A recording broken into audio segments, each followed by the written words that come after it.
Sean Ellis here with Mickey Helliet for the second, more professional instalment of the Hellraiser boxing vlog. How's it going, Mickey? Good, thank you. We're gonna chat about a few things. I'd like to kick off by talking about AJ and Dillian Whyte this weekend. Yeah, I think well, it's obviously the big fight this weekend. Other than the Tyson Fury fiasco, that's been the big news this week, is that fight. Actually, really intriguing fight. I mean, it's the first live opponent we've seen Joshua in with. I seen the amateur fight between them. Watched it quite a number of times.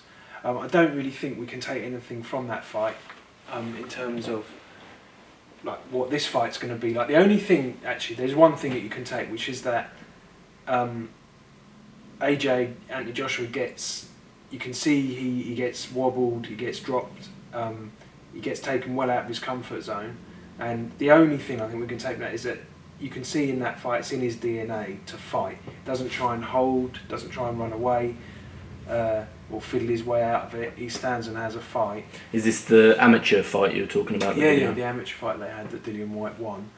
I mean, other than that, I mean, Joshua was completely unrecognisable from like what he is now in that fight. You know, his defence is all over the place, his balance is pretty awful, which are things that now he doesn't sort of have a problem with. So I think I wouldn't read anything into really the result. What I would say is, look, you can see from that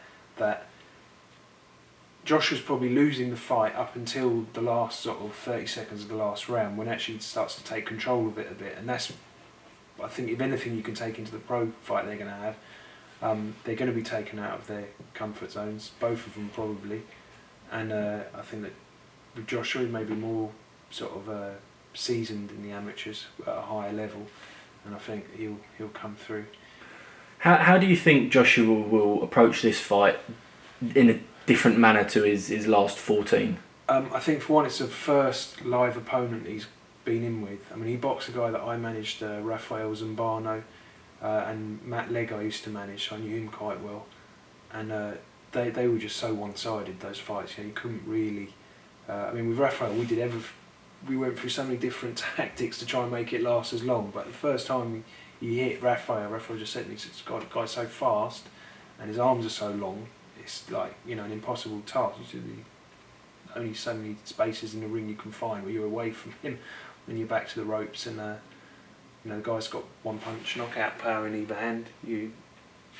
What can you do? So do you think that he may not rush in as quick as his previous? I think he'd be crazy to rush in, because look at the platform he's given himself to have such a brilliant life, and the only way I could really see him losing was if he got maybe over anxious and trying to sort of rush things and land big shots early, and there's no reason for him to do that. I think he can probably win it by outboxing him and grinding him down, and as things slow down, then try and nail him with the big shots. Why go in gung-ho when then you risk, because Dillian Whyte can punch. I mean, he's boxed on a couple of my shows.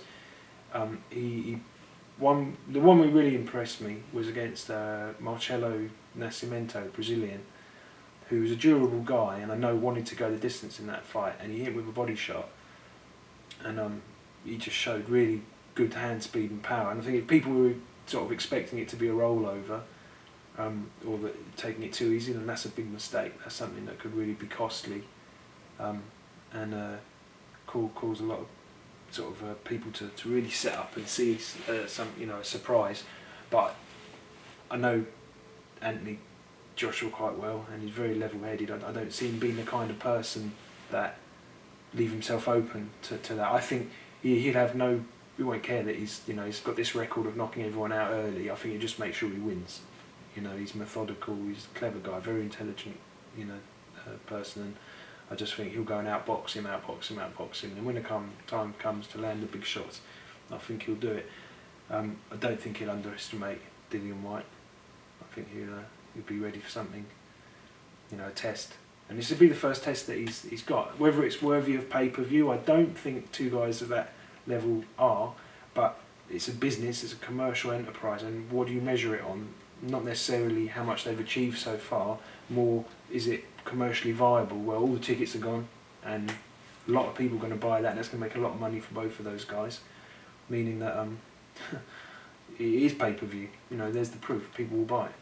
I mean, touching on that, the pay-per-view, whether it's worthy, whether it's not, the undercard in itself is quite good also. I wonder if we could just talk briefly about that. I mean, we've got Luke Campbell, Chris Eubank Jr. What do you think of those two? Luke Campbell's fighting Yvonne Mendy, who Yvonne Mendy boxed a guy that I managed to called Sam Rakundo, who was rated in the top 10 in the WBC. Really good fighter, got to the quarterfinals in the Olympics, Southpaw, and Yvonne Mendy beat him, and that was quite close to Sam Rakundo's best.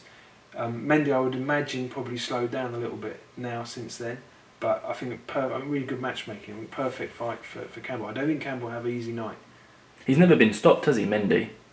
No, he's a tough guy, and he won't come just to go through the rounds either. He'll have a go. I just think Luke Campbell, skills-wise and speed-wise, will have too much for him. But I wouldn't be at all surprised if it went the distance or if it went into the very late rounds. I'd be amazed if it was early.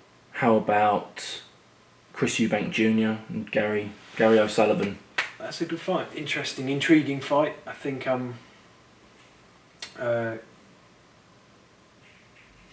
Sullivan, I mean, I've seen him box a few times. He strikes me as a guy that will not be influenced by, you know, the mind games or the warrior. I think he'll go and have a go. Whether he'll be able to compete in the second half of the fight with Eubanks, who's shown us in the fight he had with Billy Joe Saunders, got a very good engine. I don't know, because I think O'Sullivan might struggle to keep up with him skills-wise for the first half of the fight, but will probably coast it and be okay. But then the second half, when Eubank starts really stepping up through the gears, I think he might struggle. But he's a very nice guy, Gary O'Sullivan, so I hope that he has a successful night. Do you think that's where the difference is then? I mean, since their mutual loss in Billy Joe Saunders, do you just think that since both of their fights that Chris Eubank Jr. has stepped up much more than he definitely Gary has O'Sullivan? Stepped up a lot, and I'd imagine even if you fought Billy Joe again now, I think much more of a 50-50 than it was first time round. I think Eubank had never been past 6 rounds before. We'd only had like 2 6-round, you know, compared to Billy Joe, had done all them European title fights and stuff like that. It was a big step up at the time. Too much for me, too much in one go. I think they plunged him into a too hard a fight too early. And but you know, that's boxing. You learn from it. Didn't get destroyed. Came out of it with his head held high. And can move on. Let's talk about Paulie Malignaggi, because he's on at 5 o'clock. He's on very early, and he was down at Limehouse Marina during the week. He's been at our gym this week. Seemed like a very nice guy actually. He was in there. He doesn't really need any introduction. Boxing fans know him. You know, he's boxed the top guys in his weight division, and fighting for a European title, which is quite curious. You a bit surprised about that?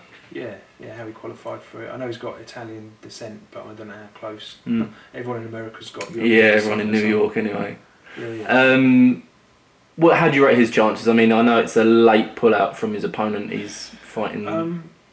I haven't really analysed it, to be honest with you. I've looked more at, I think, Dillian and obviously a lot of the media stuff this week's been on Tyson Fury, which has taken up a lot of, you know, I've had so many different people ask me about. I think I feel a bit sorry for Tyson really, because he's a British heavyweight who's gone and actually done what so many British heavyweights failed to do before him. Yeah.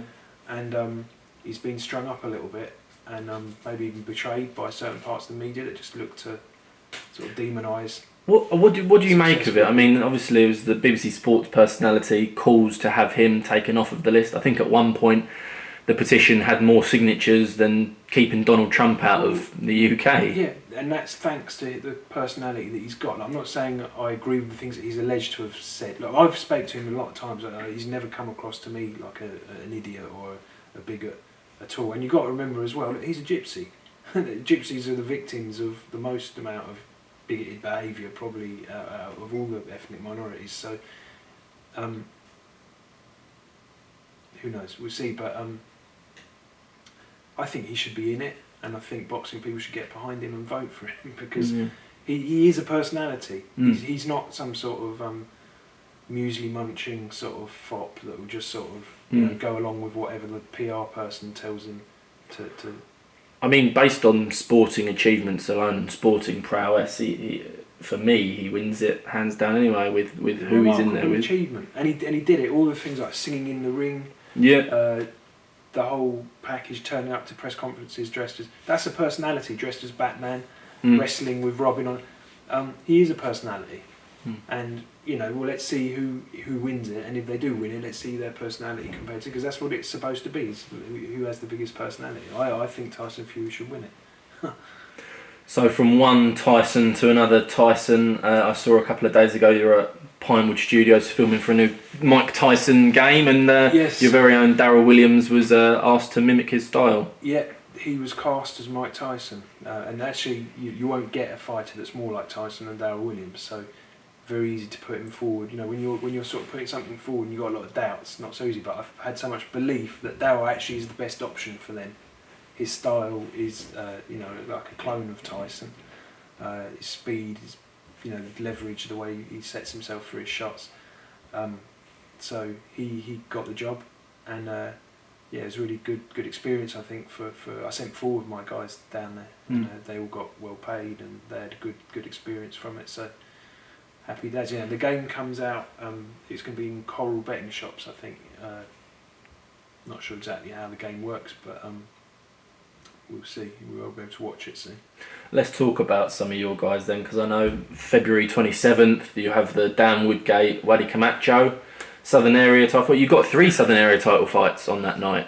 Yeah, so we won the purse bids for Woodgate against Whyte Camacho, so that'll be on there. Southern Area Cruiserweight title.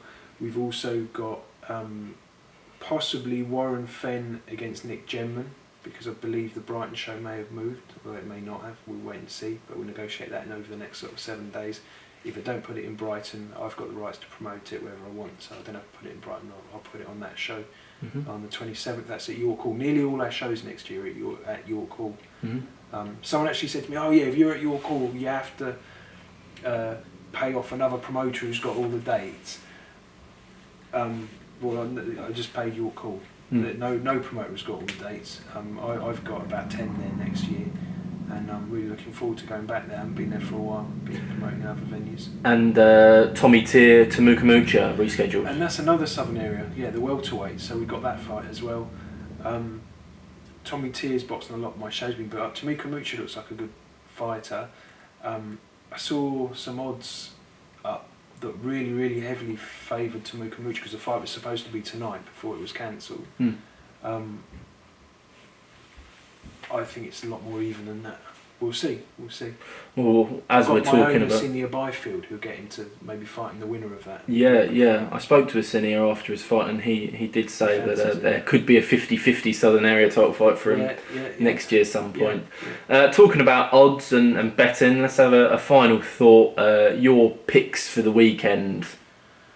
Of all the bets I've seen this weekend, the best one definitely. I think people were offering, I think it was Paddy Power, were offering 5-2 for the... No, sorry, 5-6 for the fight to go past 2.5 rounds. So if the fight doesn't go 2.5 rounds, you lose your money. I'm sure Dillian Whyte against Anthony Joshua will go longer than 2.5 rounds. I can't be sure, they're heavyweights, but I think he will, because I think Dillian Whyte's a lot cleverer than what people give him credit for, and awkward, and he's good at nullifying a lot of the things that Joshua's good at. Moves his head a lot, cuts down the space, and that will deny Joshua the leverage to get his big shots off. So I think that's a good bet. Over 2.5 rounds. And where did you say that was, on Paddy Power? It was with Paddy Power, yeah. Okay. Well, thank you very much for having a chat with us, and this is going to be more of a weekly thing. So every week now the blog goes out. Every Friday? Yes. Friday afternoon. Mickey, thank you very much. Enjoy the weekend, and we'll catch up with you next week. See you then.